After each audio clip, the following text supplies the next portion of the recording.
Class 11th history chapter 4 the three orders. देखो, इससे पहले वाला जो चैप्टर था, इससे पहले जो हमने चैप्टर्स पढ़े हैं, उन चैप्टर में हमने देखा था कि कैसे रोमन एम्पायर जो था ना वो डेवलप होना शुरू हुआ था। मतलब कब वो स्टार्ट हुआ रोमन एम्पायर जो था उसका राइज, देन जो वो प्रॉस्पर कर रहा था वो टाइम, देन वो कब डिक्लाइन कर रहा था, ये वाला जो टाइम था ना, ये सब कुछ हमने देखा। अब हम देखेंगे वो जो डिक्लाइन कर गया था ना उसके बाद में क्या हुआ। तो इस चैप्टर में हम क्या देखने वाले हैं, उसके इंट्रोडक्शन में हम देखते हैं। देखो, हम देखेंगे कि फॉल ऑफ रोमन एम्पायर के बाद में कैसी कंडीशंस थी उस टाइम की जो सोसाइटी थी ना उसमें, उसके बाद में वहाँ की सोशल कंडीशन कैसी थी, इकोनॉमिक कंडीशन कैसी थी, एंड पॉलिटिकल सिचुएशन उस टाइम की कैसी हुआ करती थी। कौन से टाइम पीरियड की, 9th सेंचुरी से लेकर 16th सेंचुरी के बीच का ये जो टाइम पीरियड है, इसके अंदर हम देखेंगे कि जब से रोमन एम्पायर का फॉल हुआ उसके बाद से वहाँ की social, economic and political condition कैसी है। और हम कौन से रीजन के बारे में पढ़ने वाले हैं इस चैप्टर द थ्री ऑर्डर्स में, हम पढ़ने वाले हैं वेस्टर्न यूरोप है उस, जैसे ये पूरा यूरोप है तो इस यूरोप में ये जो वेस्टर्न पार्ट है इस यूरोप के बारे में हम पढ़ने वाले हैं। स्पेशली इसके अंदर हम लोग पढ़ने वाले हैं फ्रेंच वाला जो एरिया है वो, एंड जो इंग्लैंड वाला जो एरिया है ना उसके बारे में। देखो, जब से रोमन एम्पायर फॉल हुआ था तब हमने देखा था कि जैसे जैसे रोमन एम्पायर डिक्लाइन हो रहा था, वो जो रोमन एम्पायर की जो जगह थी ना उसको ऑक्यूपाई करने के लिए कुछ जर्मनिक ट्राइब के जो लोग थे वो आ रहे थे। वो आए थे ईस्टर्न एंड सेंट्रल यूरोप से, एंड उन्होंने ऑक्यूपाई करे थे कौन कौन से region, Italy, Spain and France. अब हमने देखा कि शुरुआत कैसे हुई, एंड हम देखेंगे उस टाइम की जो पॉलिटिकल सिचुएशन है ना वो कैसी है। इन ब्रीफ हम देखेंगे, उसके बाद में हम ब्रॉड देखेंगे। हम अभी देख रहे हैं पॉलिटिकल सिचुएशन की तुरंत डिक्लाइन होने के बाद में वो कैसी थी, एंड लेटर ऑन हम चैप्टर में देखेंगे कि वो डेवलप हो कि फिर कैसी हुई, एंड फिर वो वापस डिक्लाइन कैसे हुई। तो हम देखेंगे प्री स्टार्टिंग कंडीशन देन जो थी वो वाली, एंड उसका डिक्लाइन। तो पहले जैसे ही फॉल हुआ उसके बाद में क्या हुआ, उस पूरी जगह पे कोई भी यूनिफाइंग पॉलिटिकल फोर्स नहीं था। यानी क्या था, ये जो जगह थी ना ये छोटे छोटे हिस्सों में से बटी थी। एक हिस्से में पता नहीं कितने लोग हुआ करते थे, कितने टाइप के क्लैन वगैरह थे वो रहा करते थे, और इन लोगों के बीच में हुआ करते थे क्या, फ्रिक्वेंट मिलिट्री कॉन्फ्लिक्ट्स। किसके लिए, ज़मीनों के लिए, लैंड के लिए। तो सिंस लैंड के लिए कॉन्फ्लिक्ट हुआ करते थे, मिलिट्री कॉन्फ्लिक्ट्स हुआ करते थे, तो ये बहुत एक नेसेसिटी बन गई थी कि हम अपनी लैंड्स को क्या करें, प्रोटेक्ट करें। और लैंड को प्रोटेक्ट करने के लिए, किसी भी चीज़ को हमें प्रोटेक्ट करने के लिए क्या चाहिए होते हैं, सोल्जर्स चाहिए होते हैं, आर्म्स चाहिए होते हैं, सोल्जर्स चाहिए होते हैं, एंड सोल्जर्स को सस्टेन करने के लिए हमें फिर उन्हें फ़ीस वगैरह देनी पड़ती है। अगर हम लोग या तो उनको परमानेंट स्टैंडिंग आर्मी रख सकते हैं, या फिर कभी कभी जो लोग हैं गांव वाले उन्हीं को हम बुला के जब वॉर चल रहा है तब हम उनसे लड़वा सकते हैं, या ऑलरेडी हमारे पास में एक स्टैंडिंग फोर्स है। तो ये सारी जो सोर्सेस हमें चाहिए, रिसोर्सेज चाहिए हुआ करते थे लैंड को डिफेंड करने के लिए। अब हम देखेंगे कि सोशल ऑर्गेनाइजेशन कैसा था उस टाइम पे। देखो, सोशल ऑर्गेनाइजेशन यानी उस सोसाइटी में कितने टाइप के लोग रहा करते थे, तो ये बटा हुआ था, इस चीज़ पे बेस्ड था ये कि किसके पास में कितना कंट्रोल है लैंड का।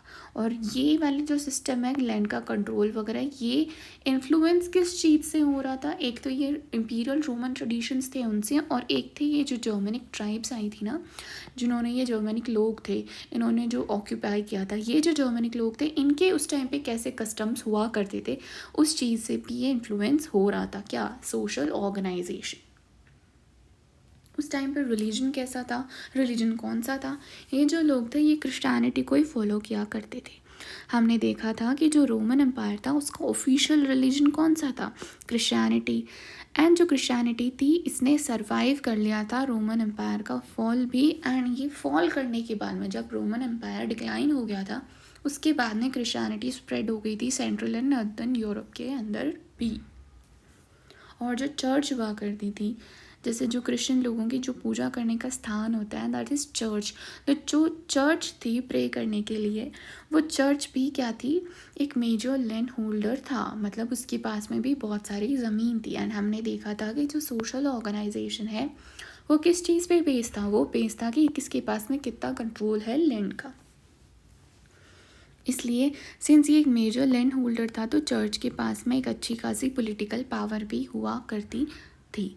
तो सोशल ऑर्गेनाइजेशन अल्टीमेटली था कैसा, उसमें थे 3 ऑर्डर्स, 3 टाइप के लोग रहा करते थे। एक क्रिश्चियन प्रीस्ट, दूसरे लैंड ओनर नोबल्स एंड तीसरे हुआ करते थे पेजेंट्स। और इस चैप्टर में हम यही देखने वाले हैं कि ये जो 3 ऑर्डर्स थे, ये जो 3 ऑर्डर्स हैं, इनके आपस में रिलेशनशिप कैसी है, इनकी पॉलिटिकल रिलेशनशिप कैसी है, इनकी इकोनॉमी में ये आपस में कैसे जुड़े हैं, एंड इनके सोशल हायरार्की वगैरह वो कैसी है। तो देखो सबसे पहले आते हैं क्रिश्चियन प्रीस्ट जो हैं, वो हमने देखा था इनके पास में लैंड है एंड ये रिलीजियस बॉडी भी है। उसके बाद में आते हैं लैंड ओनर नोबल्स, वो वाले लोग जिनकी खुद की लैंड हुआ करती थी, वो होते हैं लैंड ओनर नोबल्स। वो होते हैं कौन सा, सेकंड ऑर्डर जो था वो। एंड कुछ लोग होते हैं जिनके जो क्या करते हैं, नोबल लोग जो हैं ये, जिनके पास में लैंड थी, इनसे ये ज़मीनों के टुकड़े ले लेते हैं और बदले में इनको कोई सर्विस प्रोवाइड करते हैं in the form of rent. और ये जो लोग हुआ करते थे ये कौन से थे, ये थे पेजेंट्स, जो आते हैं कौन से, थर्ड ऑर्डर के अंदर। अब हम देखेंगे कि हमने ये जो थर्ड ऑर्डर एंड ये सारी जो बात करी है, इस चीज़ का हमें पता कहाँ से चलता है। हर चैप्टर में हम देखते हैं कि उस चैप्टर के कुछ ना कुछ, वो जो हम बातें पढ़ रहे हैं उसके कोई ना कोई सोर्सेस होते हैं, और अब वो हमें पता चलते हैं उन सोर्सेस को पढ़ने पे। और वो सोर्सेस कौन छोड़ के जाता है, यही लोग छोड़ के जाते हैं। इन्हीं की किसी टाइप के डॉक्यूमेंट्स पा करते होंगे, या जैसे कि कोई लैंड है तो उसकी ओनरशिप कैसी है, या इन्होंने कोई लीज़ पे कोई लैंड दी है तो उसके कुछ डॉक्यूमेंट्स हुआ करते थे। कोई लीगल केस चल रहे हैं तो उनके कुछ डॉक्यूमेंट्स वगैरह हुआ करते थे। प्राइसेस क्या थी, जो गुड्स वगैरह मैन्युफैक्चर होते थे या जो एग्रीकल्चरल गुड्स प्रोड्यूस होते थे उनकी। तो ये सारे जो सोर्सेज हमें मिले थे, जैसे कुछ एग्जांपल्स हम देख लेते हैं। ये तो टाइप्स ऑफ सोर्सेज हैं, जैसे कि डॉक्यूमेंट्स हो गए, डिटेल्स ऑफ ओनरशिप हो गई, प्राइसेस, लीगल केसेस वगैरह हो गई।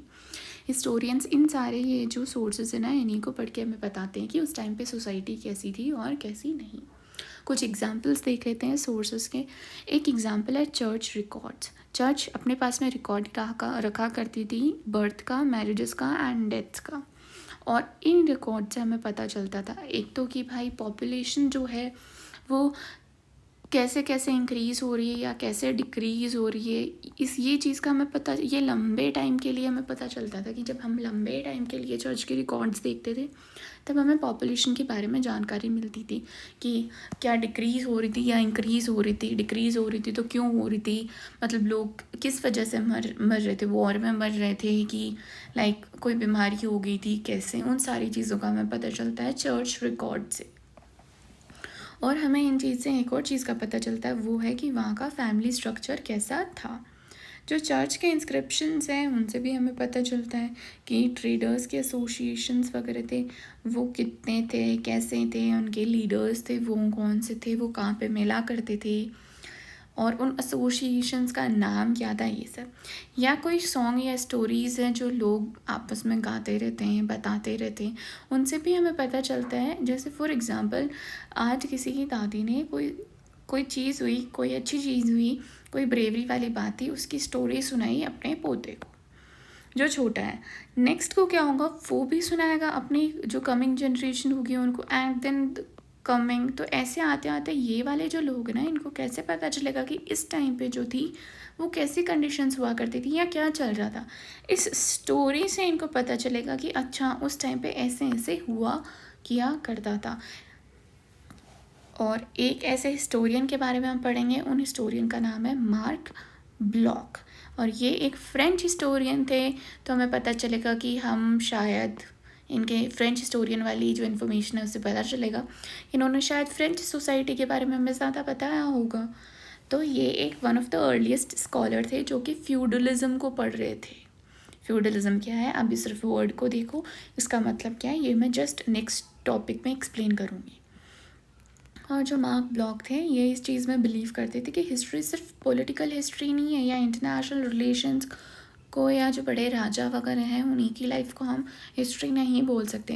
हिस्ट्री में जो लोकल लोग हैं वो भी आते हैं, जो ग्रुप ऑफ लोग हैं वो आते हैं, उनका कलेक्टिव बिहेवियर कैसा था वो आते हैं, उस टाइम की ज्योग्राफी कैसी थी, ये चीज़ भी हिस्ट्री के अंदर आती है। मार्क ब्लॉक ने एक बुक लिखी थी, उस बुक का नाम था फ्यूडल सोसाइटी। और ये जो फ्यूडल सोसाइटी नाम की बुक थी, ये बुक हमें पता चलती है उस टाइम पीरियड के बीच में। कौन से टाइम पीरियड के बीच में? 900 से लेकर 1300 तक का टाइम पीरियड है, उसका हमें पता चलता है। और रीजन कौन सा था जिसके बारे में ये बुक थी?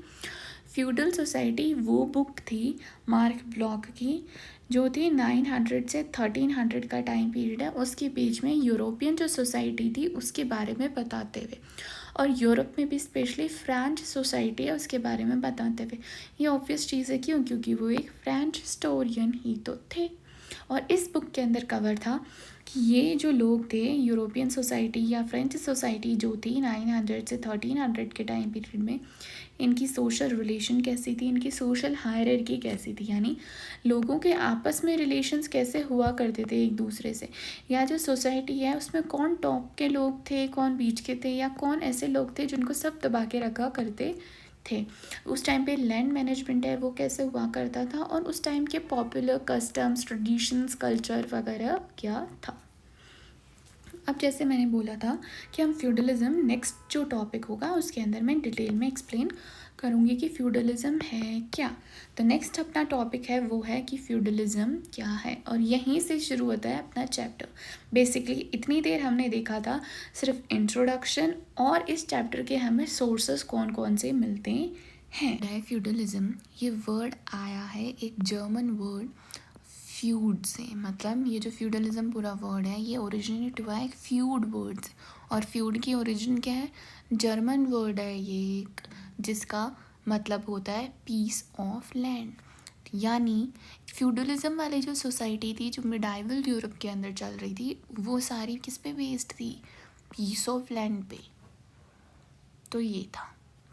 अब ये जो फ्यूडलिज्म है ना, ये एक टर्म है जो डिस्क्राइब करता है किस चीज़ को? ये डिस्क्राइब करता है इकोनॉमिक, लीगल, पॉलिटिकल और सोशल रिलेशनशिप। कौन से पीरियड के अंदर? मिडाइवल यूरोप के अंदर, जो थी 5th से 15th सेंचुरी पीरियड के बीच की टाइम पीरियड। ओके, फ्यूडलिज्म क्या है? एक जर्मन वर्ड फ्यूड है जिसका मतलब कि पीस ऑफ लैंड है, उससे ओरिजिनेट हुआ है। और ये डिस्क्राइब करता है मिडाइवल जो यूरोप है जो कि 5th से 15th सेंचुरी का जो पीरियड है उसकी इकोनॉमिक, लीगल, पॉलिटिकल और सोशल रिलेशनशिप के बारे में। अब क्या ये जो फ्यूडलिज्म है ये अचानक से 5th सेंचुरी के अंदर ओरिजिनेट हो गया था, या क्या इसकी कहीं पे हमें पहले भी छोटी मोटी कोई रूट्स टाइप की या छोटा मोटा इससे रिलेटेड स्ट्रक्चर देखने को मिलता है? जी हाँ, हमें फ्यूडलिज्म की रूट्स हम ट्रेस कर सकते हैं रोमन एम्पायर के अंदर भी। और एक फ्रेंच किंग था चार्लमेन, उस टाइम के बारे में भी हम देख लेते हैं। कौन सी? ये जो रूट्स हैं फ्यूडलिज्म की उसको हम ट्रेस कर सकते हैं, यानी थोड़े बहुत अमाउंट का जो फ्यूडलिज्म टाइप की हमें सोसाइटी है वो देखने को मिलती थी रोमन एम्पायर और एक फ्रेंच किंग चार्लमाइन थे उनकी एज के अंदर। उस टाइम पे ये क्या थी? छोटी छोटी सी थी, मतलब एक फुल फ्लेज्ड स्ट्रक्चर नहीं था। बट ये 11th सेंचुरी तक आते आते एकदम फुल फ्लेज्ड स्ट्रक्चर बन गया फ्यूडलिज्म का। फ्यूडलिज्म का मतलब what does it mean in an economic sense? जैसे हमने बात करी इधर की, इसका ये मतलब है, इसकी रूट्स यहाँ से आई हैं, ये इस चीज़ को डिस्क्राइब करती हैं। तो ये जो फ्यूडलिज्म है इसका इकोनॉमिक सेंस में क्या मतलब है? इकोनॉमिक सेंस में इसका मतलब ये है कि ये एक kind of agriculture production based relationship थी। किस किस के बीच में? लॉर्ड्स और पेजेंट्स के बीच में। मतलब फ्यूडलिज्म का इकोनॉमिक सेंस में मतलब ये है कि एक इस टाइप की सोसाइटी थी जो कि एग्रीकल्चर प्रोडक्शन के ऊपर बेस्ड थी। हमने रोमन एम्पायर में देखा था कि उस टाइम पे क्या था, फैक्ट्रीज वगैरह भी आ गई थी। बट फ्यूडलिज्म में क्या है? फ्यूडलिज्म क्या है? ये एक एग्रीकल्चर के ऊपर बेस्ड है। एग्रीकल्चर प्रोडक्शन के ऊपर, कि एग्रीकल्चर प्रोडक्शन कौन कर रहा है, कैसे कर रहा है, किसकी ज़मीन पे कर रहा है, एंड बदले में रेंट क्या दे रहा है। ये पूरा सिस्टम ही फ्यूडलिज्म है। और ये रिलेशनशिप किस किस के बीच में, लॉर्ड जो थे उनके बीच में और जो पेजेंट्स थे उनके बीच में। देखो पेजेंट्स थे वो क्या करते थे, they used to cultivate the land. वो जो खेती हुआ करती थी, वो जो ज़मीन थी उसकी खेती, उस ज़मीन पे वो लोग खेती किया करते थे, अनाज उगाया करते थे। और ये जो लैंड थी ना, ये दो टाइप की लैंड हो सकती थी। एक तो उन पेजेंट्स की है, उनकी खुद की हो सकती थी, और एक हो सकती थी कि ये जो लॉर्ड है इनसे इन्होंने रेंट पे मांगी है। और बदले में ये जो पेजेंट्स हैं ये लॉर्ड को क्या देते थे, लेबर सर्विसेज भी दिया करते थे बदले में। क्यों? क्योंकि ये जो लॉर्ड की लैंड है ना उसके ऊपर कल्टीवेट किया करते थे, तो बदले में इनको एज ए रेंट कुछ तो देना पड़ेगा।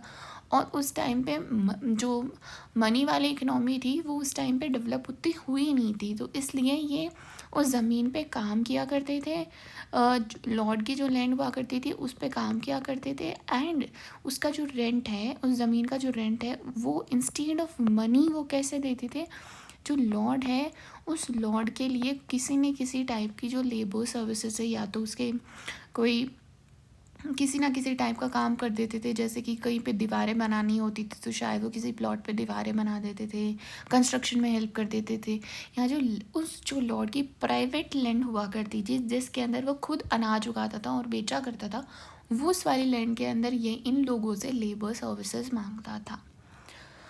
और जो लॉर्ड है वो एक तो क्या करता था, इनको ज़मीन देता था, साथ में वो इनको प्रोटेक्ट करने के लिए इनको एक क्या देता था, मिलिट्री प्रोटेक्शन भी दिया करता था। तो पेजेंट्स क्या क्या करते थे, पेजेंट्स देते थे एक तो ये लैंड को कल्टीवेट किया करते थे, और एक लेबर सर्विसेज जो है वो प्रोवाइड किया करते थे। और लॉर्ड क्या करते थे, लैंड प्रोवाइड करते थे और मिलिट्री प्रोटेक्शन प्रोवाइड करते थे। तो ये एक लैंड प्रोवाइड कर रहा है, दूसरा लेबर सर्विसेज है वो दे रहा है, एक कल्टीवेट कर रहा है, दूसरा मिलिट्री प्रोटेक्शन दे रहा है। ये जो रिलेशनशिप है ना, ये एग्रीकल्चर बेस्ड रिलेशनशिप है, एग्रीकल्चर की प्रोडक्शन पे बेस्ड। और यही जो रिलेशनशिप है ना, यही बेसिस है किसका, फ्यूडलिज्म का। और इकोनॉमिक सेंस में फ्यूडलिज्म का यही मतलब है कि लॉर्ड और पेजेंट के बीच में एग्रीकल्चर से रिलेटेड जो रिलेशनशिप है वो कौन सी है। अब ये नहीं है कि लॉर्ड सिर्फ इनका दो ही चीज़ें देता था, ये मतलब कि सिर्फ ये नहीं है कि यह तो मिलिट्री प्रोटेक्शन दे रहा है या फिर वो उसको लैंड दे रहा है, सिर्फ यहीं पे ये लॉर्ड है, इसकी पावर ख़त्म नहीं हो जाती है। लॉर्ड क्या करता था, लॉर्ड का इन ये जो पेजेंट्स हुआ करते थे उनके ऊपर जुडिशियल कंट्रोल भी हुआ करता था। यानी ये जो फ्यूडलिज्म है ये सिर्फ और सिर्फ एक इकोनॉमिक यूनिट, इकोनॉमिक सेंस वाली चीज़ नहीं है, ये जुडिशियल भी है, ये पॉलिटिकल भी है। सिर्फ और सिर्फ ये इकोनॉमिकल रिलेशनशिप नहीं है, इसमें इनके ऊपर पॉलिटिकल कंट्रोल भी हुआ करता था, जुडिशियल कंट्रोल भी हुआ करता था। तो सिर्फ और सिर्फ ये इकोनॉमी बेस्ड स्ट्रक्चर नहीं है, इसके अंदर और भी चीज़ें आती गई और शामिल होती गई, जैसे कि जुडिशियल कंट्रोल आ गया।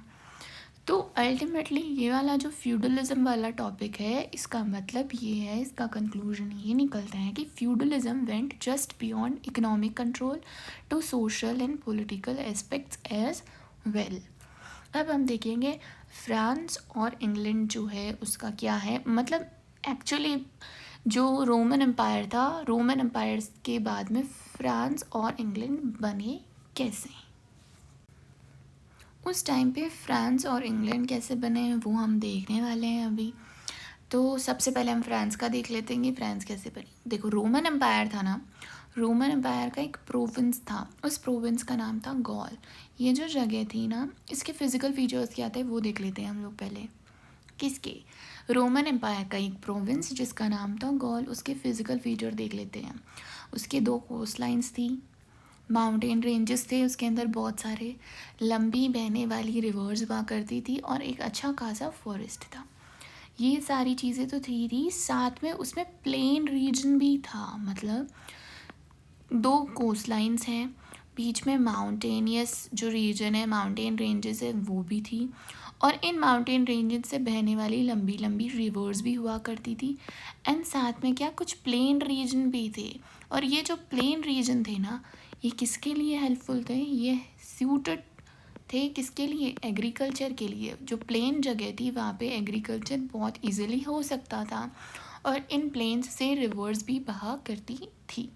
तो गॉल जो है प्रोविंस, वो एग्रीकल्चर के लिए बहुत अच्छे से सूट हो रही थी। एग्रीकल्चर के लिए जो जगह है ना वो गॉल। तो धीरे धीरे क्या हुआ, इसका ये जो गॉल प्रोविंस था रोमन एम्पायर का, इसका नाम हो गया क्या? फ्रांस। और ये फ्रांस नाम इसको किसने दिया है? ये फ्रांस नाम दिया है फ्रैंक जो लोग थे उन्होंने। और ये फ्रैंक लोग कौन थे? ये वही जर्मनिक एक ट्राइब थी। मतलब बहुत सारे जर्मनिक ट्राइब्स हुआ करती थी अलग अलग अलग अलग। उनमें से एक ट्राइब थी जिसका नाम था फ्रैंक्स। और उन फ्रैंक्स ने ये वाली जगह ऑक्यूपाई करी थी। किस लिए? क्योंकि ये एग्रीकल्चर को सूट करती थी। इसकी फीचर्स ऐसे थे, फिजिकल फीचर्स, जो कि एग्रीकल्चर के लिए हेल्पफुल थे। तो उन्होंने ये वाली जो जगह है इसको ऑक्यूपाई किया एंड इसका नाम रख दिया France. Now what happened from the 6th century itself, जो फ्रांस जो जगह थी, अब हम इसको गॉल प्रोविंस नहीं कह के अब हम इसको सिर्फ फ्रांस कहा करेंगे। तो जो फ्रैंक लोग थे उन्होंने फ्रांस जो बनाई थी जगह, उसको रूल कौन किया करते थे? ऑब्वियसली अब जो फ्रेंच किंग्स हुआ करते थे, या जो फ्रैंकिश या फ्रेंच, देखो फ्रेंच यानी फ्रांस के जो किंग, और फ्रैंकिश यानी जो जर्मनिक ट्राइब फ्रैंक थी ना, उसके जो लोग हुआ करते थे, वो सेम ही बात है, कुछ भी कह दो। फ्रैंकिश किंग या जो फ्रेंच किंग्स हुआ करते थे वो रूल क्या करते थे? किंगडम ऑफ फ्रांस को। कब से? From the 6th century. और ये जो फ्रेंच किंग्स थे ये क्रिश्चियन हुआ करते थे। मतलब ये जो किंग थे इनका रिलीजन कौन सा था? ये क्रिश्चियनिटी के लोग थे, ये क्रिश्चियन रिलीजन फॉलो करते थे। तो ये क्रिश्चियन किंग्स हुआ करते थे, यानी इनकी स्ट्रॉन्ग टाइज थी किसके साथ में? चर्च के साथ में। फिर क्या हुआ, 800 CE के अंदर आते आते जो ये फ्रेंच किंग थे जिनका नाम था चार्लमेन, इनको जो पोप हुआ करते थे चर्च के, पोप कौन होते हैं? ये होते हैं हेड ऑफ चर्च। तो हेड ऑफ चर्च पोप जो है, इन्होंने इन फ्रेंच किंग को क्या? होली रोमन एम्पायर का टाइटल दे दिया था। तो अब ये इनकी लिंक्स जो है चर्च से और ज़्यादा स्ट्रॉन्ग हो गई, और ये चर्च भी इनके लिए हेल्पफुल थी किंग के लिए, एंड किंग भी हेल्पफुल था चर्च के लिए। ऐसे हमने अभी देखा था किसका? फ्रांस का। नाउ हम देखेंगे इंग्लैंड का क्या हुआ। देखो फ्रेंच वाली जो जगह थी, जो फ्रांस वाली जो जगह थी जो उन्होंने ऑक्यूपाई करी थी, ये जो गोल प्रोविंस था, इसके आगे जाके जैसे ये वाली जो जगह हम ले लेते हैं कि ये जैसे फ्रांस है, इस फ्रांस के बाद में क्या होता था? एक चैनल आता था, मतलब एक वाटर बॉडी थी यहाँ पे। इस वाटर बॉडी की पतली सी वाटर बॉडी थी। इस वाटर बॉडी के बाद में एक आइलैंड था। आइलैंड किस, उस आइलैंड का नाम क्या था? Island of England Scotland. ये जो इंग्लैंड स्कॉटलैंड का आइलैंड था, इसके ऊपर क्या हुआ? ये फ्रेंच के, अब हमने देखा था कि 6th सेंचुरी के अंदर क्या है, यहाँ के ये जो फ्रैंक लोग आए थे इन्होंने रूल करना शुरू कर दिया था। अब इनके किंग थे। अब इनमें से एक जगह थी नॉर्मैंडी। फ्रांस के अंदर ही एक प्रोविंस है नॉर्मैंडी। उस नॉर्मैंडी के जो ड्यूक थे विलियम, उन्होंने क्या किया? ये वाला जो चैनल था इसको क्रॉस करके इंग्लैंड स्कॉटलैंड वाले आइलैंड पे को कॉन्क्वर कर लिया।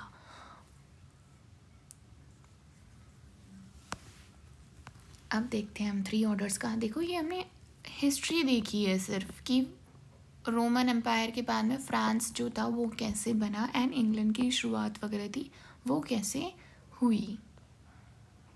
जो अब हम देखेंगे जो चैप्टर का नाम है 3 ऑर्डर्स। तो जो फ्रेंच प्रीस्ट थे, फ्रेंच प्रीस्ट यानी वो प्रीस्ट चर्च के, वो प्रीस्ट जो फ्रांस में रहा करते थे, वो वाले जो प्रीस्ट थे, देखा हमने इधर देखी थी कि जो चर्च था और किंग जो था उनके आपस में स्ट्रॉन्ग टाइज बनने लग गए थे। तो जो फ्रेंच किंग प्रीस्ट हुआ करते थे, उन फ्रेंच प्रीस्ट्स ने ये बिलीव करते थे, मतलब जो प्रीस्ट हुआ करते थे। प्रीस्ट लोग ये बिलीव करते थे कि दुनिया में जो लोग हैं ना वो 3 टाइप के टोटल ऑर्डर्स के अंदर में से किसी एक को तो बिलोंग करते हैं।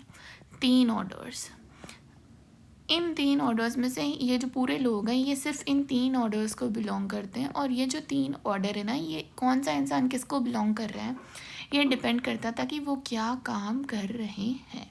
जैसे अपने इंडिया में हुआ करता था in the very beginning, Brahmins, Kshatriyas, Vaishyas and Shudras. Earliest उसके बाद अर्लीस्ट टाइम में ये क्या थे, अर्लीस्ट टाइम पे तो ये भी वर्क बेस्ड ही थे कि कौन क्या वर्क करता था उसके अकॉर्डिंग। बट लेटर ऑन ये बाय बर्थ डिसाइड होने लग गए। तो उस टाइम पे फ्रेंच प्रीस्ट ये बिलीव किया करते थे कि जो लोग हैं वो 3 ऑर्डर में, जैसे अपने 4 वर्ण होते हैं ना, वैसे इनके 3 वर्ण हुआ करते थे, 3 ऑर्डर हुआ करते थे। और वो डिपेंड करता था कि कौन सा इंसान क्या काम कर रहा है, उस बेसिस पे उनके ऑर्डर हुआ करते थे। जैसे कि कुछ लोग थे जो प्रे किया करते थे, क्या करते थे, कुछ लोग प्रे किया करते थे, और जो लोग प्रे किया करते थे उनको क्या बोलते थे, क्लर्जी। और क्लर्जी में कौन, ये जो प्रीस्ट हैं ये खुद आ गए, इसलिए ये खुद को तो फर्स्ट ऑर्डर में रखेंगे, सबसे सुप्रीम टाइप में। तो फर्स्ट ऑर्डर में कौन आ गए, क्लर्जी लोग जो कि प्रे किया करते थे। फिर ये बोलते थे कि दूसरे ऑर्डर में वो लोग आ जाते हैं जो कि फाइट किया करते हैं। और फाइट कौन करते थे, नाइट्स, नोबल्स, ये सारे, मतलब जो नोबल लोग थे उनके अंडर में नाइट्स आया करते थे। तो ये लोग ही फाइट किया करते थे, मिलिट्री पावर इनके पास में होता था। हमने देखा था कि लॉर्ड प्रोटेक्ट करता है मिलिट्री से पेजेंट वगैरह को। एंड जो थर्ड आते हैं वो आ जाते हैं वो वाले लोग जो कि इन दोनों के लिए और जो काम करते हैं, दूसरा कोई काम है उसके अलावा, वो आ जाते हैं पेजेंट्री, जो लोग हैं पेजेंट्स उसके अंदर। तो ये हो गए हमारे 3 ऑर्डर। इन 3 ऑर्डर में हम सबसे पहले कौन सा ऑर्डर देखेंगे, सबसे पहले हमें शायद फर्स्ट ऑर्डर 2 क्लर्जी देखना चाहिए। बट क्या है कि ये वाला जो है फर्स्ट ऑर्डर बुक में हमें सेकंड नंबर पे दिया हुआ है। मतलब पहले हम नोबिलिटी के बारे में पढ़ेंगे, then clergy and then the peasants. तो सबसे पहले हम पढ़ेंगे द सेकंड ऑर्डर जो कि है द नोबिलिटी। जो प्रीस्ट थे उन्होंने क्या किया, उन्होंने खुद को फर्स्ट बोल दिया कि हम फर्स्ट हैं, हमने बता रहे हैं ना, हम बता रहे हैं इसलिए हम फर्स्ट हैं। कोई भी इंसान जो बताएगा वो खुद को तो सबसे टॉप पे रखेगा। तो प्रीस्ट ने खुद को फर्स्ट ऑर्डर बता दिया। बट हम अभी सेकंड ऑर्डर वाला देख रहे हैं, क्योंकि सेकंड जो ऑर्डर था नोबिलिटी, इसका सेंट्रल रोल था सोसाइटी के अंदर। क्यों, क्योंकि ये वो ऑर्डर था जो लैंड को कंट्रोल किया करता था। एंड हमने देखा था कि इस टाइम पे जो सोसाइटी थी उसका सोशल ऑर्गेनाइजेशन यही था कि कौन कितनी लैंड को कैसे कंट्रोल कर रहा है। Everything was dependent on the land. तो ये देखेंगे हम क्यों नोबिलिटी सेंट्रल रोल क्यों था सोसाइटी में, क्योंकि ये लैंड को कंट्रोल किया करते थे। और लैंड को कंट्रोल करते थे, ये आया कहाँ से, इनके पास में ये लैंड वगैरह है ये आई कहाँ से, ये इनका सेंट्रल जो रोल था, ये आउटकम था किस चीज़ का, कि वैसलेज प्रैक्टिस होती है उसका। वो क्या होती है देखो, देखते हैं वैसल्स क्या होते हैं, वैसलेज है वो क्या होती है। देखो ये एक टाइप की सर्विस होती है। उसमें क्या होता है, जैसे एक हम मांग लेते हैं कि किंग है, सो किंग है एंड किंग के कुछ लोग हैं, पीपल मांग लेते हैं या नोबल्स कह दो। तो ये आपस में कनेक्ट कैसे होंगे, ये जो लोग हैं या नोबल्स हैं वो किंग की बात क्यों मानेंगे, कोई वजह नहीं है मानने की। अगर आप किंग इन्हें कुछ देगा नहीं तो ये क्यों मानेंगे। एंड सिमिलरली जो किंग है वो इन्हें फ्री फोकट में कुछ भी क्यों देगा। तो एक ऐसे रिलेशनशिप हुआ है ये, जिसमें क्या होता है, ये जो लोग हैं ये इसको किंग को क्या करते हैं, सर्विस देते हैं और इसके प्रति लॉयल रहते हैं। और बदले में किंग इनको क्या देता है, प्रोटेक्शन देता है और लैंड देता है। तो ये अदला बदली में सर्विस देने वाली, लॉयलिटी वाली, प्रोटेक्शन देने वाला जो सिस्टम है ना, इसी को हम वैसलेज सिस्टम ही कहा करते हैं। तो वैसलेज का मतलब बहुत सिंपल से तरीके से देखें तो ये एक ऐसी सर्विस है जिसमें क्या है, लॉयल्टी और सर्विस देता है ये एक साइड, तो और दूसरी साइड देती है प्रोटेक्शन और लैंड। प्रोटेक्शन और लैंड कौन देगा, जो किंग है वो किंग देंगे नोबल को, एंड नोबल देंगे पेजेंट्स वगैरह हैं जो उनको। एंड लॉयल्टी और सर्विस देखो, किंग को तो कौन देंगे, जो नोबल लोग हैं वो वाले, मतलब जो ड्यूक्स हो गए, प्रिंसेस हो गए, वो सारे लोग। और इन लोगों को कौन देगा, इन लोगों को देंगे पेजेंट्स। तो ये वासलेज सिस्टम है, यानी ये एक दूसरे को कुछ ना कुछ दे रहे हैं, इंटरकनेक्टेड है, ये इनकी रिलेशनशिप हुआ करती थी। इस वैसलेज वाली जो प्रैक्टिस थी ना, इसी से कनेक्टेड थे किंग्स ऑफ फ्रांस और फ्रांस के लोग। और ये जो वैसलेज प्रैक्टिस है ये बहुत ही ज़्यादा सिमिलर थी, जो जर्मनिक ट्राइब के लोग थे ना उन वो भी इसी टाइप की एक प्रैक्टिस थी जिसको फॉलो किया करते थे। देखो जैसे मैंने बताया था, जो किंग है, किंग के प्रति जो नोबल्स हैं वो लॉयल रहेंगे और उनको सर्विस दिया करेंगे, और किंग अल्टीमेटली उनको क्या देगा, प्रोटेक्शन देगा और लैंड देगा। देन सिमिलरली जो नोबल्स हैं या बिग लैंड ओनर्स है वो सिमिलरली जो पेजेंट्स हैं उनको देंगे। तो देखो कैसे, अब एक बार हम और देख लेते हैं, क्योंकि सारा बेसिस यही है तो हम एक बार थोड़ा सा और देख लेते हैं। ये एक मान लेते हैं पूरा किंगडम, और इसका हेड कौन है, किंग। अब किंग को भी तो कुछ सर्विस चाहिए, किंग अकेला जा के थोड़ी ना खेत की जुताई करेगा या एक एक आदमी को जाके बोलेगा कि आ जाओ मेरे लिए फाइट कर दो, नहीं। किंग ने अपनी एक मिलिट्री फोर्स के साथ में क्या किया, इस लैंड को कॉन्क्वर कर लिया, एंड अब इस लैंड को क्या करेगा, ये डिवाइड कर देगा। किंग ने ये जो लैंड थी इसको डिवाइड कर दी। अब क्या होगा, जैसे किंग ने इस लैंड को डिवाइड करी, ये देगा किसको, ये नोबल जो लोग हैं ना उनको दे देगा। एक एक स्क्वायर अलग अलग नोबल को दे दिया, ये अलग अलग नोबल फैमिलीज है जिसको इसने दे दी।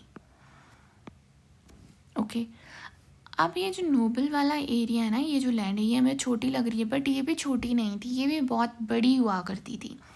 बट किंग ने ये इनको दे तो दी, बट किंग बदले में ये भी तो चाहेगा ना ये कुछ दे, तो ये क्या करते थे, यहाँ से टैक्स वगैरह कलेक्ट किया करते थे, यहाँ की प्रोड्यूस एग्रीकल्चर प्रोड्यूस हुआ करते थे, उनसे टैक्स कलेक्ट करते थे एंड वो किंग को देते थे। साथ में ये सोल्जर्स भी प्रोवाइड किया करते थे किंग को, और किंग बदले में इन्हें क्या देता था, एक तो इन्होंने लैंड दे दी और दूसरी इनको प्रोटेक्शन देता था कि कल को कोई दूसरे रीजन का किंग है कहीं पे, वो इस जगह पे आके हमला नहीं करते, इस जगह इस चीज़ के लिए किंग इनको प्रोटेक्शन दिया करते थे। नाउ अब ये जो नोबल है उसके लिए भी ये पूरी जो ज़मीन है ये बहुत बड़ी है, तो अब इसका क्या करें, इसको भी ये फिर क्या करता था, फर्दर डिवाइड कर देता और के अंदर। कैसे, ये जो नोबल लोग हैं या जो बिग लैंड ओनर्स हैं ये क्या करते थे, नाइट्स जो हुआ करते थे, नाइट्स यानी वो वाले सोल्जर्स जो कमांडर्स हुआ करते थे, जो बाकी जो छोटी छोटी सेना की टुकड़ियाँ थी उनके हेड हुआ करते थे, या सिर्फ एक नाइट्स की बटालियन भी हुआ करती थी, मतलब जो प्रॉपर सोल्जर्स हुआ करते थे ना, वो वाले सोल्जर नहीं जो कि पेजेंट्स कभी कभी वॉर होती थी तो साथ में आ जाते थे, जो प्रॉपर डेडिकेटेड जो सोल्जर्स हुआ करते थे ना वो होते थे नाइट्स। तो ये क्या करता था, ये वाली जो जगह है ना, इसने समझ लेते हैं कि ये कुछ प्रोविंस है, इतनी जगह है, ये तो नोबल ने खुद के लिए रख ली डायरेक्ट कंट्रोल के लिए, इसको भी तो कुछ चाहिए ना। देन ये क्या करता था, जो जगह है ना उसको और ये भी डिवाइड कर देता था, और ये जो एक छोटा ब्लॉक है, ये वाला जो ब्लॉक है, ये एक एक नाइट को दे दिया करता था ये। अब नाइट क्या करता था, नाइट का तो काम ही फाइट करना है, तो नाइट ये जो नोबल मैन थे इनके लिए फाइट किया करते थे, यानी, और ये जो नाइट है ना, ये जो नोबल है ये इन्हीं नाइट्स को आगे भेजा करता था, किसके पास में, किंग के पास में, जो इसको सोल्जर्स प्रोवाइड करने होते थे ना किंग को, वहीं पे। तो ये ऐसे हुआ करता था, और इन नाइट्स को कौन सर्विसेज दिया करते थे, इनको दिया करते थे जो पेजेंट्स हुआ करते थे, वो जो कि इनके खेत को कल्टीवेट किया करते थे।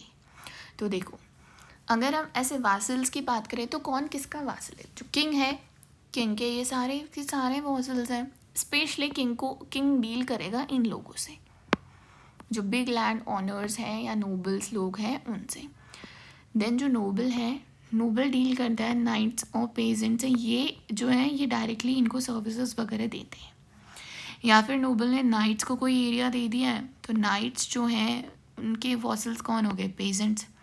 और जैसे जैसे हम ऊपर जाएंगे ना इसमें, वैसे वैसे लॉर्ड्स आएंगे। पेजेंट्स के कौन, नाइट्स, नाइट्स के कौन, नोबल्स, नोबल्स के कौन, किंग।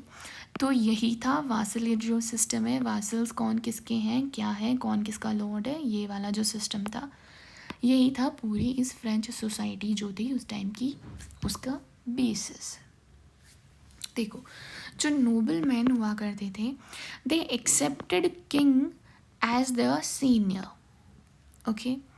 एंड नोबल मैन और जो किंग थे, ये आपस में एक म्यूचुअल प्रॉमिस किया करते थे। मतलब नोबल जो लोग हैं उन्होंने किंग को मान लिया कि आप हमसे सुपीरियर हैं, आप हमारे सीनियर हैं।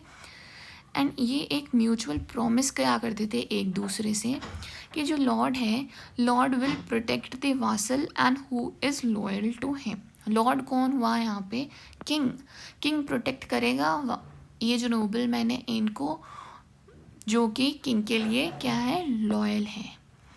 और ये जो म्यूचुअल प्रॉमिस हुआ करती थी, ये ऐसे ही नहीं कि सिंपल हाथ मिला के इन्होंने प्रॉमिस कर ली कि मुझे वादा दो, मैंने वादा दे दिया, नहीं।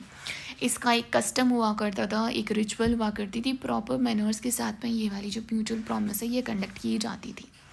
इसके एलिब्रेट रिचुअल्स हुआ करते थे, प्लस ये वाउस एक्सचेंज किया करते थे। ये नहीं कि किसी भी जगह पे, नहीं, ये चर्च के अंदर ही बाइबल के पे हाथ रख के ही ये जो है बाइबल के ऊपर ये वाव लेते थे कि हम जो हैं आपके प्रति लॉयल हैं, और जो किंग है वो प्रोटेक्ट करेगा। इस चीज़ की ये लोग क्या करते थे, वाव्स एक्सचेंज किया करते थे, बाइबल के ऊपर ये वाव लिया करते थे चर्च के अंदर। और बदले में ये जो वासल है इसको क्या मिलती थी, मतलब वासल, जैसे ये चर्च हो गई, चर्च के अंदर ये किंग है एंड ये जो नोबल है, ये किंग बड़ा है, किंग सीनियर है, ओके। देन ये झुकेगा एंड ये बाइबल के सामने अपनी ओथ रखेगा, कौन, ये नोबल है, कि we will be loyal to you. And जो लॉर्ड है वो बोलेगा कि okay then I will protect you. अब ये वासल है कि ये लॉयल है, एंड ये किंग का वासल है। ये साइन क्या है कि ये किंग का वासल है, उसके लिए जो ये वासल हुआ करते थे, यानी जो नोबल मैन है, इनको मिलता था या तो एक रिटर्न चार्टर, रिटर्न डॉक्यूमेंट्स मिल जाता था कि हाँ ये जो जगह है इसको तुम संभालोगे एंड ये तुम्हें सर्विसेज वगैरह देनी है। जैसे ईस्ट इंडिया कंपनी को चार्टर दिया था क्वीन ने, सिमिलरली एक वैसा चार्टर मिलता था इनको, एक स्टाफ मिलती थी, या एक छोटा सा एक क्लॉड ऑफ अर्थ मिल जाता था, जो कि लैंड का सिंबल होता था कि हाँ तुम्हें अब ये वाली जो लैंड मिल गई है अब तुम्हें कल्टिवेट करनी है और मुझे बदले में सर्विसेज वगैरह देनी है।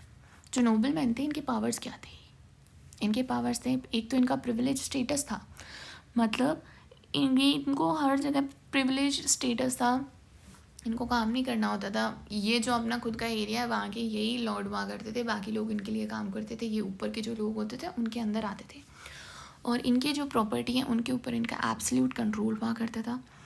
ये ट्रूप्स रेज करते थे जिनको फ्यूडल लेवीज बोलते थे, और ये जाती थी किसके पास में, ये किंग के पास में जाती थी जब किंग को मिलिट्री हेल्प की ज़रूरत पड़ा करती थी, मतलब जब किंग को सोल्जर्स चाहिए होते थे ना वॉर के लिए, तब ये जो फ्यूडल लॉर्ड्स हैं, ये जो नोबल्स हैं, ये क्या करते थे, ये ट्रूप्स जो हैं रेज किया करते थे, इनको फ्यूडल लेवीज बोलते थे। तो ये इनका मिलिट्री पावर हो गया। देन ये कोर्ट ऑफ जस्टिस भी रखा करते थे पेजेंट्स के लिए कि कौन सा सही बोल रहा है कौन गलत बोल रहा है, तो ये वाले जो उनको कौन जस्टिस प्रोवाइड करता था, ये जो नोबल लोग हैं ये प्रोवाइड किया करते थे, तो ये इनका जुडिशल पावर हो गया। देन ये क्या करते थे, ये खुद के कॉइन्स भी बना सकते थे, जैसे कि किंग ने ये वाली जगह इस नोबल को दी ना, तो ये नोबल अपने जो इलाका है ना इस जगह पे खुद के बनाए हुए कॉइन्स भी चला सकता था, तो they had a right to mint their own coins, तो इनकी इकोनॉमिकल पावर हो गई है।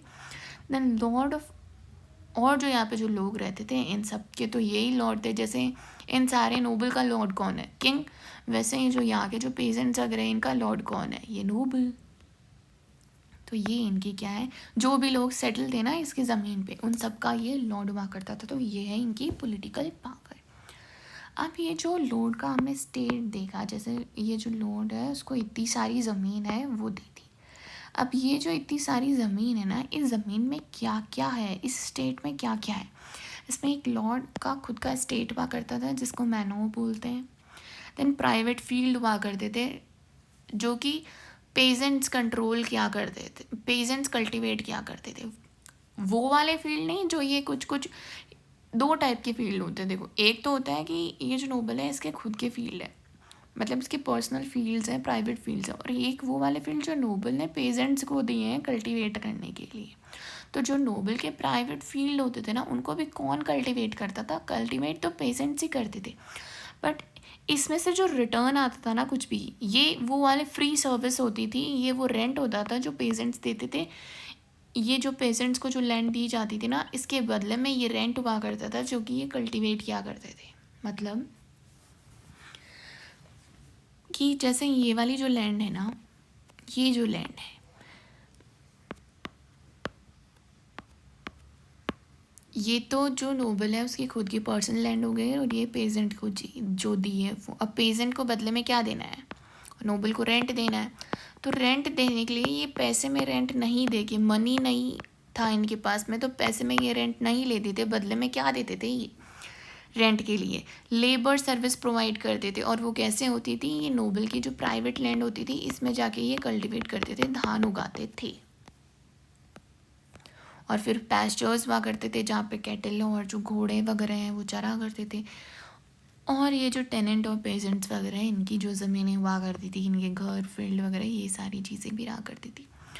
और ये जो पेजेंट्स हैं ना, ये नोबल के लिए एज फुट सोल्जर्स का भी काम करते थे whenever there was a war और whenever there was a need for the soldiers. अब हम ये जो हमने देखी थी ना, ये लॉर्ड का जो रेजिडेंस है मैनो, उसके बारे में हम बात करेंगे। मेनोरियल इस्टेट मतलब जो ये वाली जो जगह है ना जो नोबल ने खुद के लिए रखी थी, ये पूरा ये मेनोरियल इस्टेट है, हम इसकी बात करेंगे। देखो, लॉर्ड का जो खुद का घर है ना उसको मैनर बोलते हैं, ऑन मैनर हाउस। और मतलब लॉर्ड है, he owned the manor house and he controlled villages.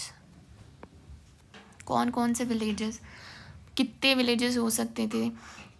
या तो बहुत थोड़े से होते थे, या जो कुछ होते थे वो बहुत बड़े होते थे। तो अलग अलग, मतलब जो लॉर्ड है वो भी अलग अलग साइज़ पे होता था ना, कुछ बहुत बड़े हुआ करते थे, कुछ छोटे हुआ करते थे। वैसे जितना बड़ा स्टेट है उतने ज़्यादा विलेजेस, जितना छोटा है उतने कम विलेजेस। तो कुछ कुछ में तो हंड्रेड्स ऑफ विलेजेस आते थे वो जो मेनोरियल स्टेट है ना, वो जो विलेजेस कंट्रोल किया करते थे उसके अंदर। और कुछ कुछ के अंदर आया करते थे कि सिर्फ डजन ऑफ फैमिलीज़ ही आ पाती थी वहाँ पे। ये जो मेनोरियल स्टेट है ना, ये नियरली सेल्फ सफिशिएंट होता था। कैसे? देखो, जो भी डेली नीड्स वगैरह होती थी वो खुद इस मेनोरियल स्टेट के अंदर ही प्रोड्यूस हुआ करती थी लोकली। जैसे कि ग्रेन्स वगैरह हैं जो पेजेंट्स है वो कल्टीवेट किया करते थे फील्ड खुद के। ब्लैक स्मिथ वगैरह हैं वो जो टूल्स बनाया करते थे। देन मतलब जो लोहार हैं वो टूल्स बनाया करते थे, वेपन्स बना दिया करते थे। दैन जो कारपेंटर लोग हैं वो घर बना दिया करते थे। जो औरतें हुआ करती थी वो कपड़े बुनती मतलब कपड़े बनाया करती थी, कपड़े वो क्या करती थी, मतलब पहले वो जो जैसे शिप्स वगैरह हैं तो उन्होंने उनसे वूल निकाली, फिर वो वूल से थ्रेड्स स्पन किया करती थी, फिर उन थ्रेड से फिर वो कपड़े क्लोथ वूव किया करती थी। तो देखो, ग्रेन्स हो गए, टूल्स हो गए, वेपन्स हो गए, क्लॉथ भी यहीं बन जाता था। जो स्टोन मेसन्स है वो यहीं पे काम किया करते थे। एंड देन जो स्टोन्स है उनको काम में लिया करते थे घर वगैरह बनाने के लिए। छोटे बच्चे होते थे वो भी काम किया करते थे, वो जो छोटा मोटा फॉरेस्ट वगैरह है तो वहाँ से जाके फायरवुड कलेक्ट कर लिया करते थे खाना वाना बनाने के लिए, ज़रूरत या पानी गर्म करने के लिए, उन सब के लिए। और जो लॉर्ड है वो लाइक हंटिंग कर लिया करता था शौक शौक के लिए, तो फिर वो वहाँ से उनको मीट एंड ऑल चीज़ें जो थी वो भी मिल जाती थी। और इसके अंदर कौन कौन सी चीज़ें आती थी?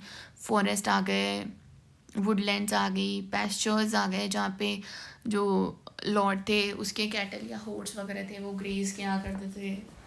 और कुछ कम्युनिटी वाले पैस्चर्स आ गए जहाँ पे जो पेजेंट्स हैं उनकी ग्रेज किया करते थे। मेमोरियल स्टेट के अंदर एक चर्च भी हुआ करती थी और एक कासल भी हुआ करता था। देखो पैलेस और कासल में फ़र्क होता है। जो पैलेस होता है वो एक रहने की जगह होती है जहाँ किंग क्वीन वगैरह है जो रहा करते थे। एंड कासल होता है डिफेंस के लिए जो जगह होती है ना वो वाली, जैसे कि डिफेंस के लिए बनाया हुआ है ये कासल। यहाँ पे रहा करेंगे नाइट्स वगैरह रहा करेंगे, यहाँ पे बहुत सारे सोल्जर्स होंगे इस जगह पे, तो उन जगहों को बोलते हैं कासल। देखो कासल पहले तो छोटे छोटे बनाए जाते थे, पर 13th सेंचुरी के आसपास आते आते बड़े बड़े कासल्स बनाने लग गए। क्यों? क्योंकि ये जो कासल्स थे ना ये काम करते थे as a residence for the knight family, क्योंकि नाइट की फैमिली भी फिर यहीं पे रहने लग गई थी। इंग्लैंड में तो जब नॉर्मंडी के जो ड्यूक थे उन्होंने कॉन्क्वेस्ट किया था ना, उससे पहले इंग्लैंड में तो कासल्स बनते ही नहीं थे, बाद में बनना शुरू हुए थे। हमने इधर कहा कि ये जो मिनोरियल स्टेट है ना ये नियरली सेल्फ सफिशिएंट था, बट ये कम्प्लीटली सेल्फ सफिशिएंट नहीं था। क्यों? क्योंकि सॉल्ट या मिल स्टोन्स है या मेटल है, ज़रूरी तो नहीं कि ये जो स्टेट है यहाँ पे आपके हर टाइप के मिनरल्स भी मिल रहे हैं, हर टाइप के मिनरल की खदानें हैं यहाँ पर, नहीं ऐसा नहीं हुआ करता था। तो जो चीज़ यहाँ पे नहीं थी अवेलेबल वो कहीं बाहर से लेकर आनी पड़ती थी, बाहर जाते थे लाते थे, या मर्चेंट्स होते थे वो वहाँ से आते थे तो लेकर आते थे। जैसे कि सॉल्ट हो गया, कुछ टाइप के पत्थर हुआ करते थे वो हो गए, मेटल हो गए, या जो नोबल है उसको लग्जरी लाइफ जीनी है तो ऑर्नामेंट्स चाहिए होते हैं, अच्छी वाइन चाहिए हो उसको, जो किसी दूसरी जगह की स्पेशलिटी है वो चाहिए हो, अच्छे फर्नीचर वगैरह चाहिए हो, कोई म्यूज़िकल इंस्ट्रूमेंट्स वगैरह चाहिए हो।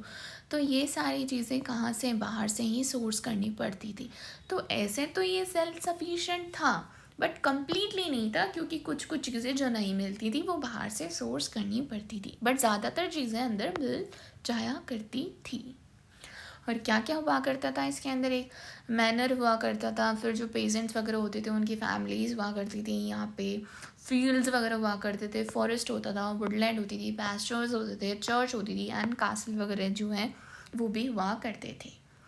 अब हमने बात करी 13th सेंचुरी में क्या था। यहाँ पे जो कासल है वो बड़े बड़े होने लग गए, क्योंकि ये residence for the knights family भी एज अ वर्क किया करते थे। तो इन नाइट्स की ज़रूरत क्या पड़ी? हमने यहाँ पे देखा था कि जो पेजेंट्स हैं वही एज फुट सोल्जर्स वर्क कर रहे हैं यहाँ पे, तो फिर आगे जाके ये नाइट्स की क्या ज़रूरत पड़ने लग गई थी कि बड़े बड़े कासल्स बनाने पड़ गए। देखो क्या हुआ, 9th सेंचुरी के आसपास में बहुत सारे फ्रिक्वेंट वॉर होने लग गए थे यूरोप के अंदर, और ये जो वॉर थे ना इसमें जो नौसिखिए सोल्जर्स है ना वो नहीं जा सकते थे, वो नहीं लड़ सकते थे। और नॉर्मली जो पेजेंट हैं वो तो ऐसे ही होते हैं, उनको तो खेती करना आता है, उनको लड़ाई करनी थोड़ी ना आती है, वो सोल्जर वाला काम नहीं कर सकते, इसलिए वो वाले सोल्जर्स सफिशिएंट नहीं थी। जो पेजेंट टर्न सोल्जर थे ना वो काम में नहीं आया करते थे। अब हमें ज़रूरत थी एक अच्छी कैवलरी के लिए, अच्छे घुड़सवार सोल्जर्स की, और उसी की वजह से ग्रोथ ऑफ नाइट्स हुई। उसी की वजह से जो नाइट्स हैं उनकी इम्पोर्टेंस बढ़ने लगी और नंबर ऑफ़ नाइट्स भी बढ़ने लगे। ये नाइट्स थे, हमने पहले ही डिस्कस किया था कि ये जो नोबल हैं उनके वासल्स हुआ करते थे, एंड नोबल्स इनके लॉर्ड हुआ करते थे। तो जो नोबल है वो इनको एक पीस ऑफ लैंड दिया करते थे जिसको कि फीफ बोलते हैं, और बदले में वो इनको मिलिट्री पावर देते थे नोबल्स को। इस फीफ ये क्या है, इनहेरिट हो सकती थी, यानी आज ए इंसान के पास में है तो कल ये इसके जो बेटा होगा उसको पास में जाएंगी A2 के पास में, देन A3 के पास में, तो इसको ये इनहेरिट भी कर सकते थे। और ये छोटी मोटी ज़मीन नहीं हुआ करती थी, ये होती थी 1000-2000 एकर्स के बराबर की। इसमें ये जो नाइट्स होती थी इनकी फैमिली के लिए घर हुआ करता था, चर्च हुआ करते थे, और जो इनके ऊपर डिपेंड करते थे लोग उनके भी घर हुआ करते थे, वाटर मिल्स होती थी, वाइन प्रेसेस हुआ करती थी। तो इस फीप के बदले में नाइट्स किंग को क्या, नोबल्स हैं उनको क्या देते थे, in return give fee and fight in the war. तो ये जो कासल्स है ना, ये कासल्स क्या हो गए फिर धीरे धीरे 13th सेंचुरी में ये कासल्स बन गए थे क्या, मिलिट्री पावर और पॉलिटिकल एडमिनिस्ट्रेशन के सेंटर्स बन गए थे। मिलिट्री पावर क्यों?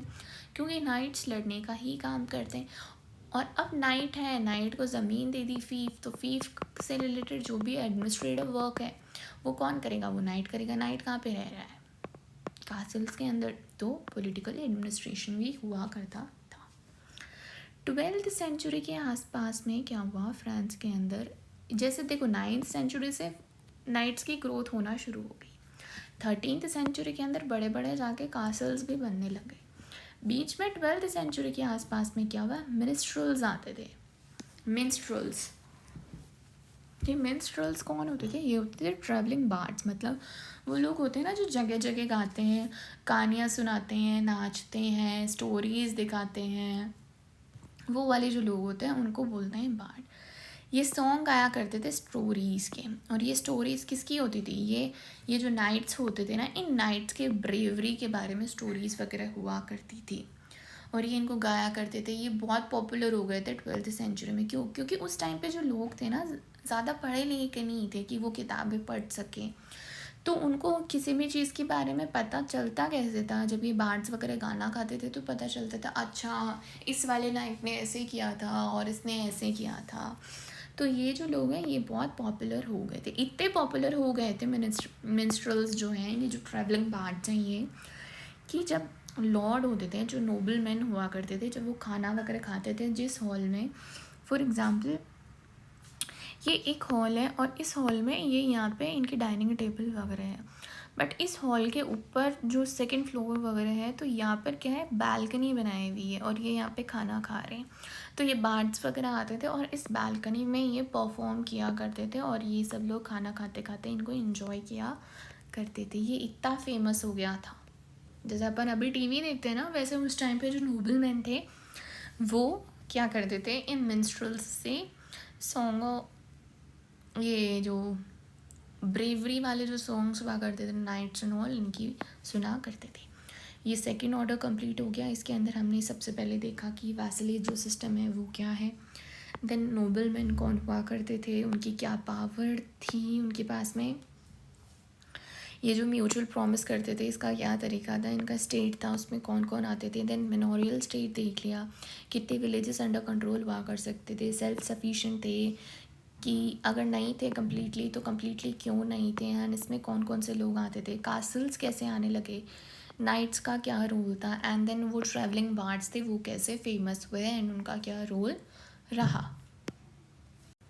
आप देखेंगे फर्स्ट ऑर्डर जो कि है द क्लर्जी, क्लर्जी यानी प्रीस्ट वाली जो लोग थे ना, वो जो कैथोलिक चर्च थी ना, कैथोलिक चर्च के पास में क्या थे, वो खुद के लॉज बनाते थे एंड उनको खुद की ज़मीनें भी थी उनके पास में, और वो ज़मीनें उनको किंग दिया करते थे, जो रूलर्स हुआ करते थे ना, मतलब ये जैसे उन्होंने, हमने देखा था कि उन्होंने उनको दिया था द होली रोमन एम्पायर, वैसे टाइटल्स वगैरह देते थे, तो रूलर्स भी इनको बदले में ज़मीन वगैरह दिया करते थे, तो इनको ज़मीन मिलती थी रूलर्स जो थे उनसे, तो इनकी खुद, उनके पास में खुद की ज़मीन भी हुआ करती थी, ये खुद की लॉ भी बनाते थे, और बाकी जो पूरी कंट्री थी ना उसके ऊपर भी ये टैक्स लगा सकते थे, बट ये फिर भी किंग के ऊपर डिपेंड नहीं करते थे। इसलिए देखो नोबल तो किंग के ऊपर डिपेंड किया करते थे, बट ये किंग के ऊपर डिपेंड नहीं करते थे, तो ये और भी पावरफुल इंस्टीट्यूशन थे, दे वो वेरी पावरफुल। और कैथोलिक चर्च थे, उनके हेड थे पोप, जो कि रहा करते थे रोम के अंदर। नाउ तो प्रीस्ट वगैरह जो होते हैं ना चर्च के, उनको बिशॉप्स या क्लरिक्स बोला करते हैं, तो ये जो लोग थे ये कंस्टिट्यूट करते हैं द फर्स्ट ऑर्डर को, और यही बिशॉप्स वगैरह यही जो क्रिश्चियन लोग हुआ करते हैं जो कि क्रिश्चियन रिलीजन को फॉलो करते हैं, उनको गाइड किया करते हैं। और एक जो विलेज होता है उसकी जो विलेज होता है हर विलेज में एक चर्च हुआ करती है, उसकी खुद की, हर विलेज की खुद की चर्च हुआ करती है, जहाँ पे लोग संडे को इकट्ठे होते हैं, जो बिशप्स उन्हें सर्मन वगैरह सुनाते हैं, कहानियाँ, मतलब कहानियाँ नहीं बट जो रिलीजियस स्टोरी उन्हें सुनाते हैं, एंड देन उनसे फिर वो कंक्लूजन निकालते हैं कि हमें ऐसा नहीं करना चाहिए एंड ऐसा करना चाहिए, ये एक अच्छा वे होता है लाइफ जीने का। वो सारी चीज़ें वो संडे को वहाँ पे असेंबल होके सुना करते थे और साथ में प्रे किया करते थे। तो हमने देखा कि बहुत पावरफुल इंस्टीट्यूशन है ये, तो कौन लोग हैं जो कि ये जो क्लर्जी वाला ऑर्डर है इसमें आ सकते हैं? कौन लोग हैं जो कि प्रीस्ट बन सकते हैं? तो देखो, जो सर्फ्स हुआ करते थे वो नहीं बन सकते, जो फिजिकली चैलेंज लोग थे वो भी नहीं बन सकते, एज यूजुअल वुमेन भी नहीं बन सकती, सिर्फ मैन बन सकते थे। और उसकी भी एक कंडीशन होती थी कि वो शादी नहीं कर सकते, दे कुड नॉट मैरी। जो बिशॉप्स हुआ करते थे दे वर लाइक रिलीजियस नोबिलिटी। हमने पहले देखा था नोबिलिटी वाले जो लोग थे उनकी क्या थी कि उनकी खुद की लैंड हुआ करती थी, बड़े बड़े पैलेसेस में रहते थे, टैक्स वगैरह कलेक्ट किया करते थे। तो जो बिशॉप्स हैं ना ये भी वैसे ही हुआ करते थे, नोबिलिटी जैसे ही होते, बट ये रिलीजियस नोबिलिटी जैसे वर्क करते, मतलब नोबिलिटी है बट सिंस ये रिलीजियस लोग हैं ना तो ये रिलीजियस नोबिलिटी जैसे ही हैं। क्यों?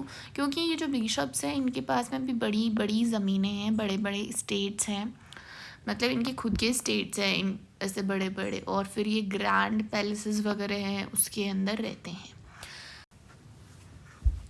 तो इनकी ये जो चर्च वाले जो लोग थे, जो चर्च थी, इसकी चर्च की सोर्स ऑफ इनकम क्या थी? हमने यहाँ पे देखा था कि चर्च को लेवी टैक्सेस, तो ये जो टैक्स लेती थी वो कौन से टैक्स होते थे, और जो टैक्स लेगी वही तो इनकी इनकम होगी ना चर्च की। तो सोर्स ऑफ इनकम क्या था? द चर्च लेविड कौन सा टैक्स लेती थी? ये 1/10 share of what ever pageants produced in a year, और इसको बोलते थे टाइथ। देखो इसको प्रोनाउंस करते हैं TI को टी नहीं बट टाई टाइप से, एंड THE को कैसे करते हैं, द वाला जो होता है ना टाइथ, वैसे दैट दिस वाला, नॉट टी बट द वाली जो चीज़ है ना वो वाली, दिस दैट वो, तो टाइथ। जैसे इसका 1/10 प्रोड्यूस इतना है जो पेजेंट ने प्रोड्यूस। देखो कुछ टैक्स लिया करते थे, नोबल्स भी टैक्स लिया करते थे एंड ये भी लिया करते थे। तो क्लास 9th में हम देखा था कि कुछ टाइप्स के टैक्सेस थे, उसमें से एक टैक्स कौन सा था जो चर्च लिया करती थी, वो कौन सा था? टाइट। और ये कौन सा था? 1/10 share of what ever the pageants produced in a year. और एक और सोर्स था, वो था कि कुछ रिच लोग हुआ करते थे कि हम आपको मतलब डोनेशंस दिया करते थे, वो एंडोमेंट्स दिया करते थे मनी के फॉर्म में, कि वो ऐसे चर्च को डोनेट कर दे देंगे कि इतने पैसे हम दे रहे हैं एंड आप हमारे लिए प्रे करना, हमारे वेलफेयर के लिए, या उनके कोई डिसीज्ड लोग हैं या उनके घर में किसी की डेथ होगी उनके लिए वो प्रे करवाना चाह रहे हैं कि उनकी लाइफ नेक्स्ट लाइफ अच्छी हो एंड ऑल। तो उसके लिए ये जो रिच लोग हुआ करते थे ये कुछ एंडोमेंट्स दिया करते थे, तो वहाँ से भी चर्च की इनकम आया करती थी। अब हम एक चीज़ देखेंगे कि जो चर्च थे, मतलब जो रिलीजियस वर्ल्ड है और जो ले वर्ल्ड है ना फ्यूडलिज्म वाले एरा का, उसके कुछ शेयर्ड कस्टम्स है, कुछ सिमिलर कस्टम्स है दोनों के। देखो कैसे नॉर्मली चर्च में प्रे करते हुए कैसे देखा होगा कि वो नील करे हुए हैं, मतलब घुटनों के बल ऐसे बैठे हुए हैं, देन उन्होंने हाथ जोड़े हुए हैं ऐसे करके, एंड जो सर है उसको झुकाया हुआ है, एंड देन वो प्रे कर रहे हैं ऐसे करके भगवान को। सिमिलर वे ऑफ क्या होता था, ये इसको हम नाइट मान लो कि जो नाइट्स होते थे, एक तो भगवान को भी ऐसे ही चर्च में ऐसे ही प्रे करते थे, जो गॉड थे उनको भी ऐसे ही प्रे किया करते थे, और जो नाइट्स थे ना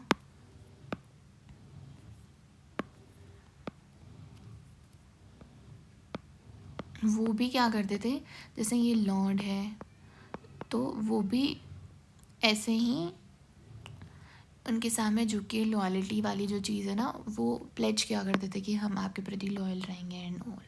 तो एक तो ये शेयर्ड कस्टम हो गया इनका, मतलब कहना ये चाहते हैं कि जो फ्यूडलिज्म वाले जो कुछ तौर तरीके थे ना वो चर्च ने अपना लिए, और कुछ चर्च के जो तौर तरीके हैं वो फ्यूडलिज्म ने अपना लिए।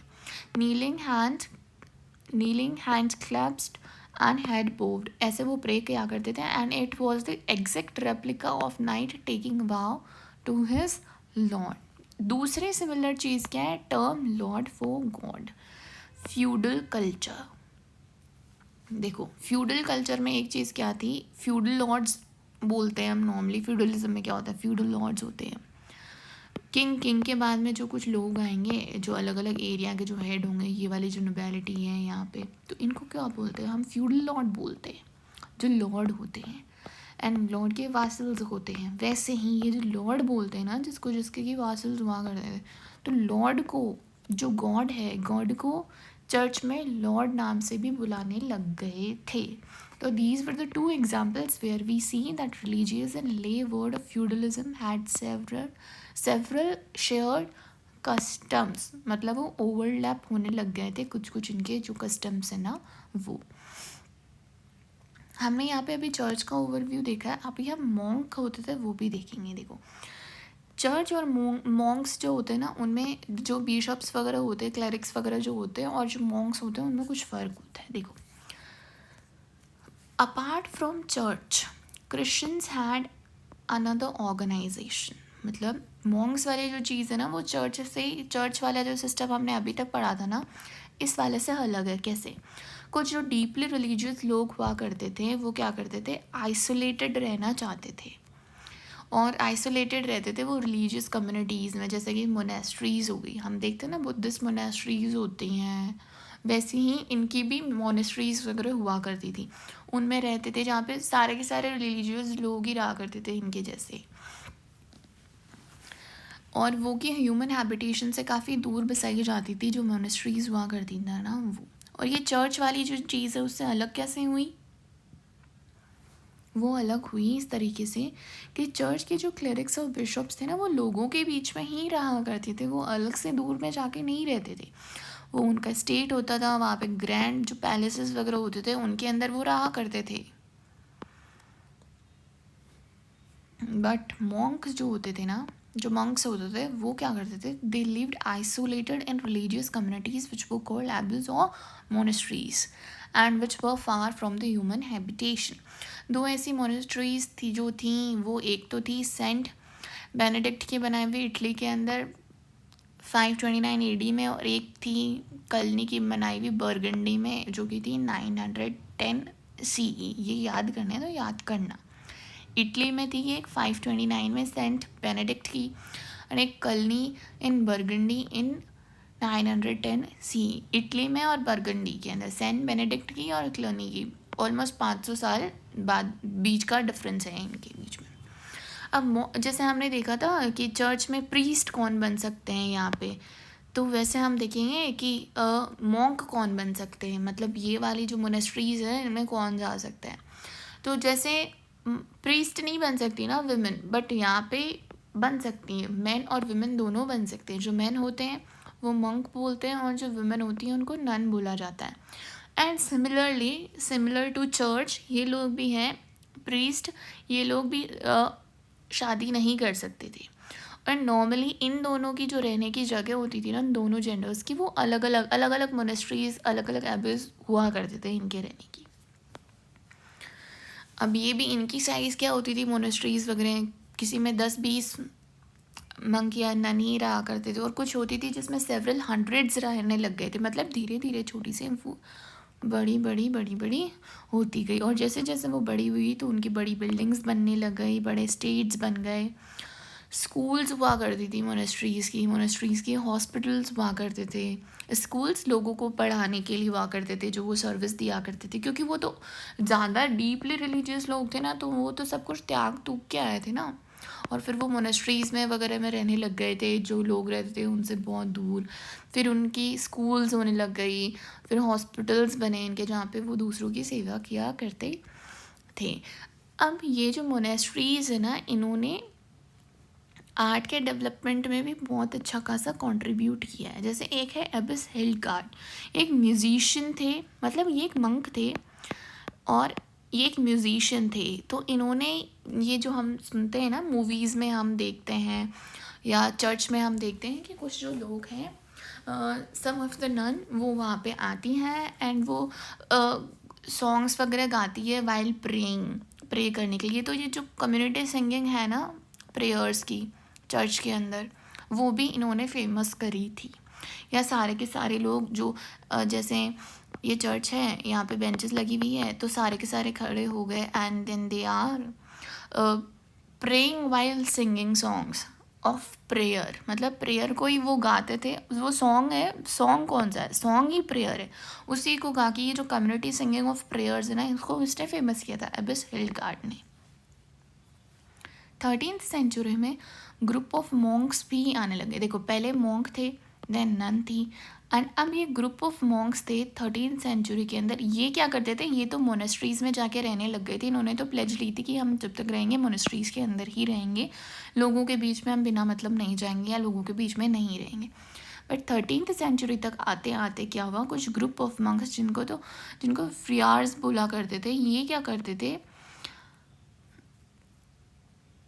एक जगह से दूसरी जगह जाते थे, वहाँ के जो लोग होते थे उनको शिक्षा देते थे, एंड चैरिटी पे वो फिर उनसे भिक्षा लेते थे एंड चैरिटी पे रहा करते थे।